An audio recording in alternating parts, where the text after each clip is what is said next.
Hello, and welcome to the Ultimate Strategy Podcast, your go-to podcast for everything strategy.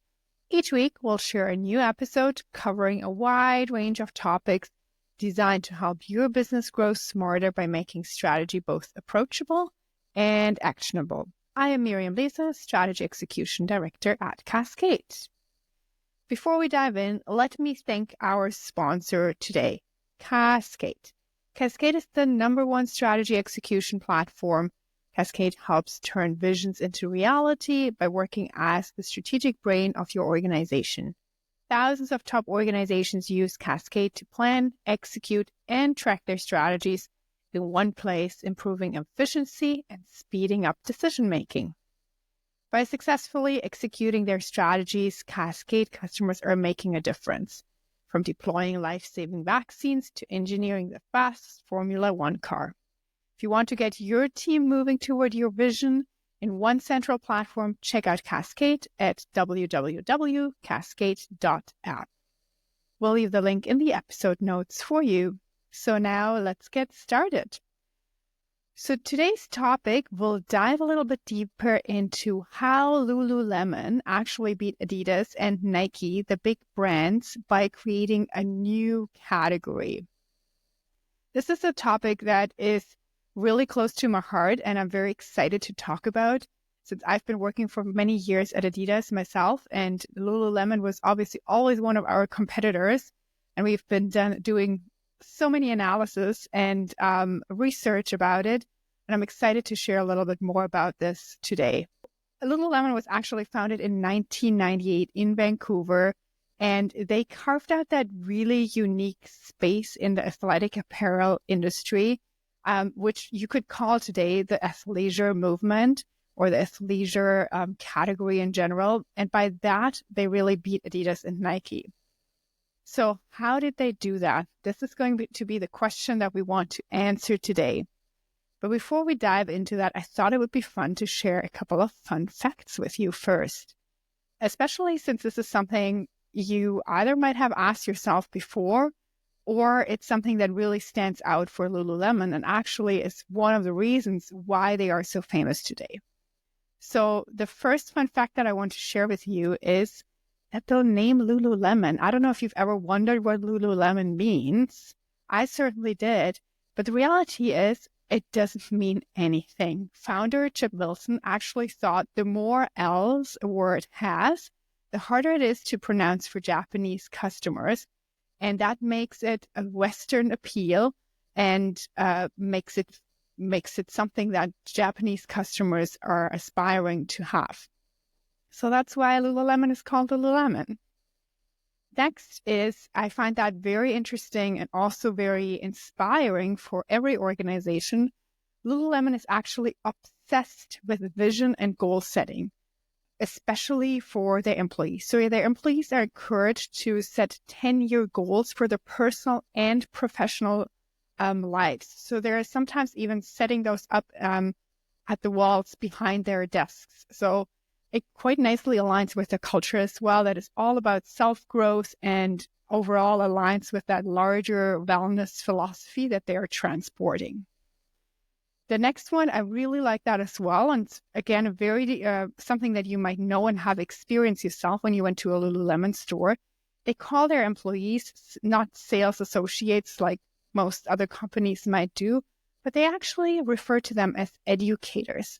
And I find that a very elevated and beautiful name for your sales associates.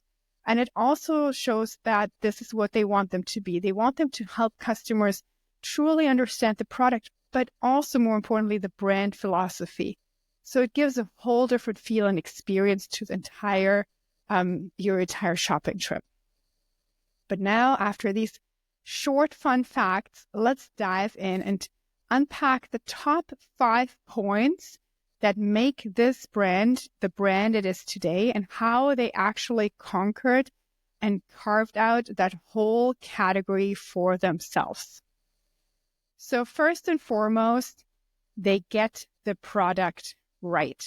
So with the right experience, founder Chip Wilson and together with his wife, they really got into the design, the fabric, and the material of what good tights should look like and how they should be sewed and how they should feel. And it's really all about the quality of the fabric, the comfort, and of course, at the end of the day, how it performs. But from numerous studies that I've been doing in my past at Adidas, I know that customers they always want to feel comfortable, right? Comfort is usually the number one thing that a customer is looking for, together with looking good. And then if the price is right, it's even better. But we'll talk about the price for Lululemon a little bit later. So with their unique fabric called Luon, or one of their unique fabrics, they really set themselves apart and made this product the product that consumers aspire to have. So again, fit, style, function, design, it's all in there. And the product, as we know, women who do yoga or any other fitness, they don't only wear it to their fitness activity, but they also wear it outside and it still looks good and stylish. So what's the key to note here? Your product has to both appear and be of quality and design and make the perceived value to be the actual value. So the second element and the second point that really made Lululemon today is nailing that niche. And I think this is probably, once you have that right product and nailing that right niche, that's probably the key recipe to success for any company. So there's a book out there. It's called The 22 Immutable Laws of Marketing. And the law of category states, if you can't be first in a category, set up a new category where you can be first. And Lululemon completely embodied this law of category and really stepped into that essentially trend of premium athletic apparel targeted directly to the yoga industry. And just like that, they didn't become just another athletic apparel company to compete against the Adidas, Nike, or Under Armour of the world, which they might even lose the battle, but rather they created that unique new category for themselves and set themselves apart. Now actually having these big competitors wanting to be more like Lululemon or copy Lululemon in many ways even. So again, their yoga pants became this really iconic piece of clothing in the fitness industry, and that's what sets them apart. So learning here, find that unique angle only your product provides and be the first in your niche. Now we have the product, we do have the niche. What's next? It's the customer experience and the brand community built around that. And I think that's also so important, really, to put the customer obviously first, and more so build the experience for the customer. So if you've been shopping at Lululemon before, you probably noticed that they are very personal. They put your name on, when you want to, your changing room and your changing cabin. They offer the specific yoga classes. So everything in the store when you come in speaks holistic lifestyle, health, wellness. If you want to be part of that group, you want to buy something because you want to be part of that whole movement and that community that they are creating in many ways. I even catch myself in my yoga classes when I'm looking at what people wear and I see a Lululemon outfit. I'm like, oh, I really like this. Maybe I should look at that. That's the appeal the brand has. It's like this subtle branding, but with this really big effect of you want to be part of that. And I think that's the key for that personal shopping experience, along with the personal touch of the educators and how they talk to you and how they make you feel welcome. And of course, all of that can only happen with a culture already built within the company, how the employees are treated. And Lululemon is really strong in putting their culture first. And as we talked earlier in the fun facts, just listening to how they encourage people to make those 10-year personal life and professional plans, that's very unique and very special. So go out of your way and create meaningful personal shopping experiences is the takeaway of this third point here about customer experience and brand community. And now the fourth point. So the fourth one is more of a commercial element. They focused on D2C, direct to consumer, and a premium pricing strategy. While Adidas and Nike were originally and just out of their history more wholesale driven and probably also still are today, although they are shifting more and more to a direct to consumer experience, whether that be digital or retail stores. But Lululemon actually approached it the other way around. It started with the retail experience, although you might find them in some wholesale stores today as well. The focus first is the retail experience, and this is where they land their customers and where they build that relationship with their audience. And then more so as well, the pricing strategy itself, building that premium image around it. You can obviously buy it tight for much less money, but why is it that people are spending hundreds of dollars to get their Lululemon tight? It's because they want to be part of that community. They want that exclusive feel. They do appreciate the quality, the fit, all of it. So that's what's really appealing. And that's what sets them apart compared to an Adidas or a Nike that are appealing a lot more to mass market. So they're very clear in who their consumer is. And it is this like early 30s woman, really eager on fitness, probably a higher income, and always like looking to also not only work out, but also look good.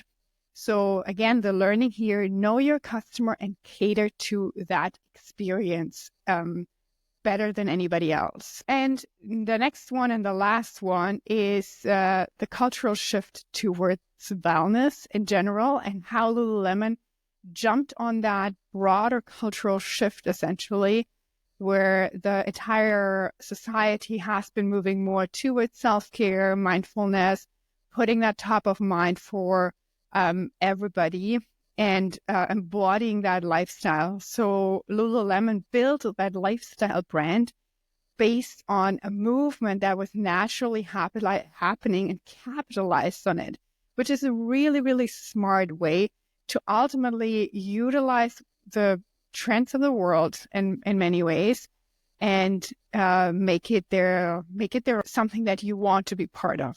You want to be part of the Lululemon wellness movement. So we discussed 5 points here that really set Lululemon apart: getting the product right, nailing the niche, the customer experience and brand community, the focus on direct to consumer and premium pricing strategy, and the cultural shift toward wellness. For me personally, and having again worked in this industry for many years, I can say that at the end of the day, the customer is always king and the customer always comes first.